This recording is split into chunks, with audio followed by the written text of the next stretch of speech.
সংযুক্ত আরব আমিরাতর দুবাইয়ের চট্টগ্রাম ও রাউজান উপজেলাধীন উত্তর সর্তা জাগরণী ক্লাবর প্রবাসী পরিষদের দ্বিবার্ষিক কাউন্সিল ও মতবিনিময় সভা অনুষ্ঠিত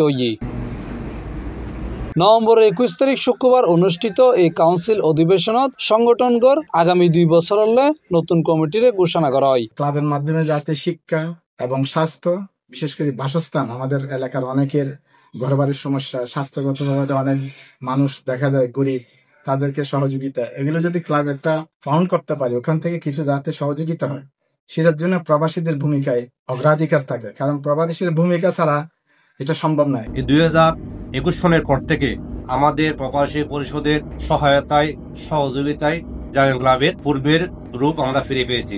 এলাকার প্রতি দায়িত্ব কর্তব্যবোধ আছে বিদায় সব শত ব্যস্ততার মাঝে আপনারা এখানে এসেছেন। ইলিয়াস রেজা সোহেলের কোরআন তেলাওয়াতের মাধ্যমে শুরু হওয়া এই অনুষ্ঠানত মহিউদ্দিন মাহফুজের পরিচালনায় সভাপতিত্ব করছে আলহাজ ইলিয়াস আলী।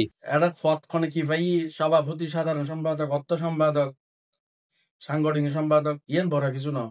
আর ব্যাগুনের মেন উদ্দেশ্য যে এলাকার উন্নয়ন, এলাকার এবং এই ক্লাবের সাথে সম্পৃক্ত হয়ে দেশ জাতির খেদমত করে আসতেছে। আমরা প্রবাসী কর্মব্যস্ত থাকলেও আমাদের এলাকার উন্নয়ন, এলাকার শান্তি শৃঙ্খলা এবং আমাদের এলাকার সুষ্ঠু পরিবেশ বজায় রাখার জন্য যে আমরা যেখানে থাকি না কিনা, দেশে বা কিংবা প্রবাসে, সবখান থেকে আমাদেরকে চিন্তা করতে হবে। অনুষ্ঠানত বক্তব্য রাখি হাবিবুল্লাহ, ইয়াহিয়া খান, ইকবাল সেলিম, মাওলানা আবুল মনসুর, ফজল করিম, বেলাল খান আজম, এহসানুল করিম, হাকিম, সেলিম, বাদশাহ, আসলাম, শফিউল আলম শিকদার, উমর ফারুক, রেজা সহ আর বোধ কেউ।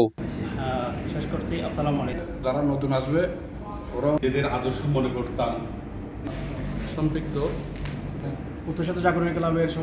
সর্বসম্মতিক্রমে ইয়াহিয়া খানের সভাপতি এবং মোহাম্মদ হাবিবুল্লাহের সাধারণ সম্পাদক ও রফিকুল আলম মাসুদের সাংগঠনিক সম্পাদক করে 121 সদস্য বিশিষ্ট পূর্ণাঙ্গ কমিটি ঘোষণা করা হয়। অনুষ্ঠান শেষে মিলাদ, কিয়াম ও দোয়া মুনাজাতের মাধ্যমে অনুষ্ঠানের সমাপ্তি হয়।